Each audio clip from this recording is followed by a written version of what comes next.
자, 여러분들 안녕하십니까? 강산입니다. 오늘 4월 5일이고 사전투표하죠. 지난 총선보다 득표율이 훨씬 높아요. 예, 지금 오후 6시니까 첫 번째 날의 사전투표는 끝났습니다. 내일이 토요일이잖아. 자, 원래 투표는 4월 10일 수요일이거든요. 그런데 이번 사전투표는요. 사람들이 투표 선거에 이렇게 관심이 많았나 뜨겁냐. 잘 들어봐요. 우리는 왕을 뽑는 선거가 아니잖아.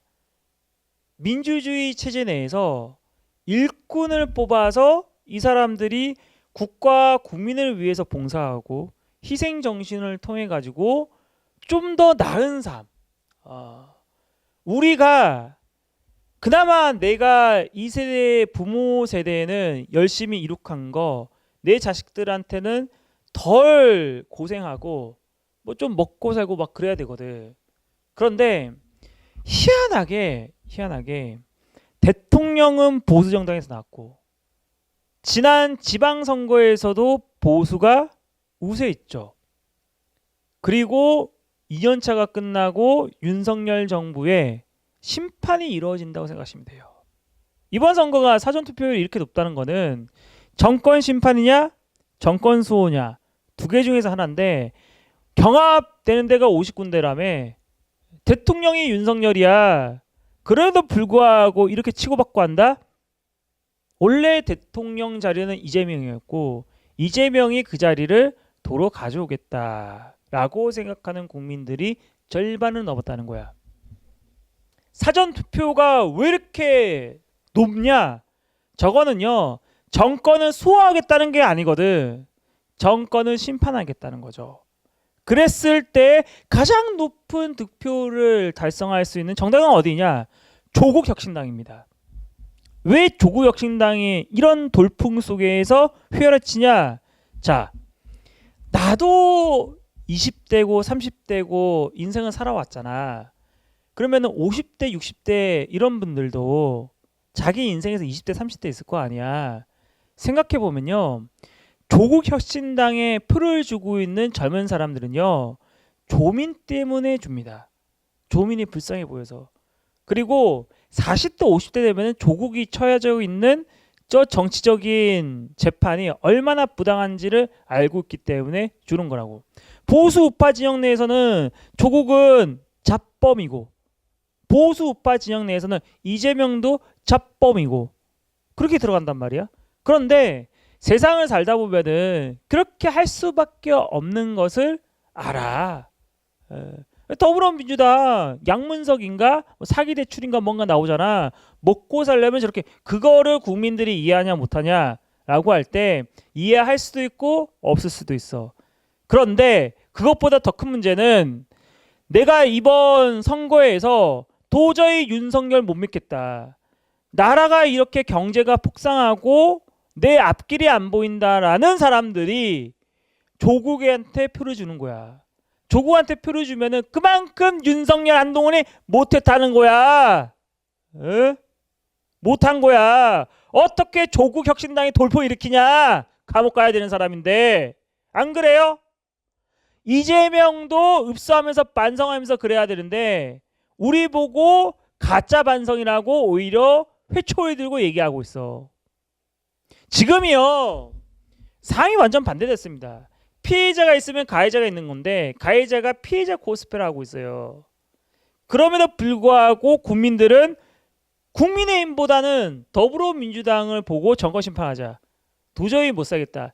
요게요. 경제가 안 좋으면 안 좋을수록요. 어떤 현상이 나오냐면은 새로운 것이 이루어지기를 대한민국이 새롭게 태어나기를 이런 염원과 희망이 나옵니다. 근데 그게 더불어민주당이 아닌데도 불구하고 국민들은 더불어민주당이나 조국혁신당에다 표를 줍니다. 내가 보수인데 보수의 가치를 망가뜨려? 그러면 너희들한테 표 안 줘. 했던 마음에서 끝나는 게 아니라 표 안 주는 동시에 저 더불어민주당 이재명과 저 조국혁신당의 조국한테 표를 준다니까. 그러면은 마이너스 2표야. 한 표 차이가 아니라 원래 들어와야 되는 표인데 그만큼 민심이 돌아갔다는 거죠. 이랬을 때 변명할 수 있는 보수 우파는 뭐예요? 선거지면은. 선거지면 간단해요. 부정선거다. 근데 부정선거 돼야 안 돼요? 안 돼요. 지금 뭐 황교안이가 뭐 부정선거가 뭐 또 얘기하고 있는데 그거 듣지 마세요. 예. 그 사람은 국무총리로서 대통령 권한대행까지 했던 사람이야. 그럼에도 불구하고 아직도 눈앞에 있는 거 못 봐. 즉 부정선거는요. 법원에서 명확하게 판단이 나더라도 부정선거라고 나더라도 바뀌기 힘들거든. 근데 법원에서 기각 판정 나왔어. 그랬더니 이제 부정선거 방지하자고 해. 말 돌리는 거지.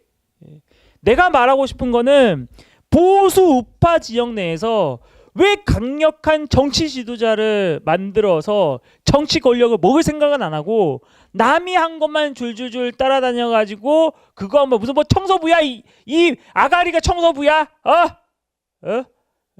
입만 내불내불하고 끝이야.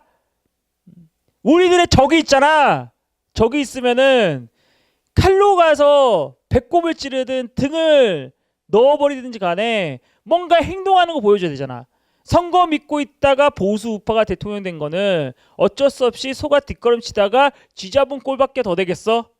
윤석열이 한 게 뭔데? 한동훈이 뭐 했는데 그들이 우리의 목소리를 반영을 해주냐? 우리의 거 아니야.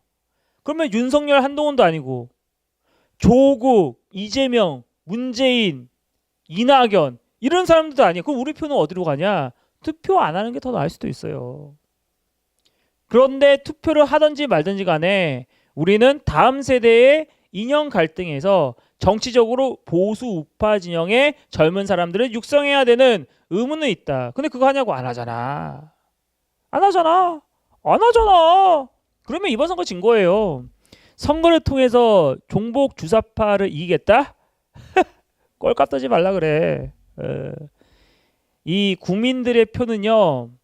아마 조국 혁신당이 비례대표 1번 찍습니다. 거기서 한 15석 나온다? 그러면 대박 친 거야. 조국 혁신당이 야 국민의 미래에서 한 30% 가져간다? 그래서 한 15석 나왔어. 그러면은 조국 혁신당이 더 많잖아. 그러면 거긴 16석 나오는 거야. 지금이요. 조국 혁신당에서 앞으로의 이 윤석열 정권 갈아엎겠다라는 거 있죠. 내 말 잘 들어봐봐. 내가 그 얘기 했잖아. 내가 말한 것 중에서 틀린 게 하나도 있어. 뭐가 없냐면은 잘 봐. 우리 지금 제3당이 필요해요? 필요가 없어. 필요가 없는데 왜 조국혁신당이 왜 나오냐? 제3당이 되려면은 좀 더 자극적인 표현을 하면서 무리수는 있지만은 윤석열 깜빵 보내겠다. 한동훈 1억 법안 처벌해서 뭐 이렇게 하겠다. 그렇게 가는 거야. 그러니까 하나로 가야 돼. 그런데 이번에 개혁신당이란 새로운 미래는요. 제3당에서 밀려났잖아. 밀려나는 이유는 간단합니다. 왜 간단하냐? 목표와 목적이 동일시돼야 되는데 한계여야 돼. 그런데 개혁신당은 이거 얘기했다 저거 얘기했다. 몰라. 흐려. 그래서 표를 안 줘. 새로운 미래요? 몰라. 왜 당을 왜 만드는지 몰라. 근데 조국혁신당은 명확하잖아. 윤석열 한동훈 끝내겠다. 이것만 얘기하잖아. 제3당이 되려면요. 한 가지만 주구장창 얘기해야 돼. 그것도 세게. 극우라면은 극우적 발언을 통해서 극단적으로 선택을 해서 들어가는 거고 국자라면은 폭력도 수반이 되겠죠. 그러니까 제3당은 조국혁신당이 된 거야. 제3당이. 내가 얘기했잖아요. 선거 전부터. 제3당이 되려면은 윤석열 퇴진에 앞장서야 된다. 어중간하게 공약 얘기하고 제도 말하면은 그냥 그런저런 시민단체 역할밖에 안 된다. 국회의원 한 자리 숫자도 안 나온다. 잘 봐. 조국혁신당이 지금 제3당의 역할을 하잖아. 물론 더불어민주당 자리를 빼앗아서 먹고 있지만은 일단은 비례정당이라도 현재는 국민의힘은 압도지르는 저 지지율이 조국한테는 금배지가 100% 되는 거거든. 조국이 3, 4일 안에 돌연사 하지 않는 이상 조국 혁신당이 제3당으로서 역할합니다. 글로 사람들 모여요. 여러분들 저는 단연코 얘기하는데 더불어민주당 범민주계 200석 나옵니다. 한동훈 100석도 안 나와요. 제가 얘기하고 싶은 거는 이 방송에서 정리하고 싶은 거는요. 간단합니다. 윤석열, 한동훈이요. 그들이 자유우파를 위해서 뭐 했죠? 정강훈이 자유우파를 위해서 뭐 했죠? 없습니다. 싸우지도 않고 읍소하면서 엎드려 빌면서 했던 사람들, 그런 사람들한테 표줄 필요 없어요. 가짜 사과이고 가짜 반성입니다. 3일 지나면요. 총선 끝나잖아. 10일이니까 10일 지나면은 4월 10일 지나면요. 다 사라집니다. 이번에 이재명이가 돌풍을 일으킵니다. 돌풍 일으키는 이유는 단 한 가지예요. 뭐냐? 나라의 일꾼을 뽑는다.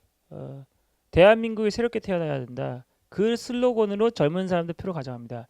제가 아침에 그 얘기했어요. 왜 이재명이가 대전에 가서 투표한 줄 아십니까? 대전이 카이스트가 있고 R&D 예산 확보하자 이 얘기잖아. 청년들, 국가의 어떤 기초과학이 무너지지 말아야 되거든. 의사 뽑는 것 자체가 그냥 망한 거야. 의사 증원 더 한다고 하니까 사람들 좋다 그러고 있는데 이공계에서의 우수한 인재들이 죄다 의사 쪽으로 빠져버리면은 누가 공과대학에 가서 물리학자로서 살아가겠냐. 우리가 생각하는 기초과학에 해당하고 있는 그 이공계 사람들에 대한 대우가 절실히 필요한데 윤석열 정부에서는 매몰차게 버리지 않았냐. 그러니까 어떻게 했습니까? 그 청년들의 민심을 받아가기 위해서 이재명이가 대전에 가서 사전투표한 겁니다. 무서운 사람이야. 그날의 핵심적인 부분을 알고 들어가는 거야. 원래 민주당 골수 팬들은 나이가 있잖아. 어차피 그 표는 자기 거라 생각하고 20대 30대 청년들의 표를 가져가기 위해서 윤석열 정부 비판하면서 내가 대통령임을 증명하는 게 바로 카이스트 이공계 학생들 데리고 와서 하는 거였어. 정치에서는 고수이고 한동훈이 못 이긴다. 여러분들 감사합니다.